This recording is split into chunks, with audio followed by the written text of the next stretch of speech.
After personally encountering the frustrating Xbox Kinect input not working problem and spending countless hours exploring various solutions, I've gathered several effective approaches that genuinely resolve this issue, and I'm eager to share them with you right now.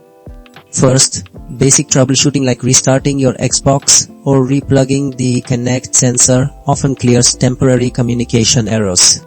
It's like giving everything a quick reset to establish a fresh, clear connection between the console and the sensor. Next, software and driver fixes tackle digital problems. Making sure privacy settings are correct or clearing old console data helps remove corrupted files or conflicting settings that stop the Kinect from understanding your movements properly. This ensures the Xbox's internal programs are ready to work with the sensor. Then advanced system checks go deeper.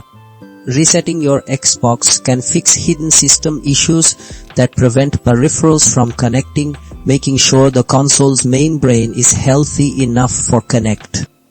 This is how you can achieve an Xbox Kinect motion control input not working fix. Finally, physical inspections and environmental adjustments are crucial. Checking for damaged cables, cleaning the sensor's lens, or improving room lighting ensures the Kinect can physically see and send data without interference, allowing it to accurately track your body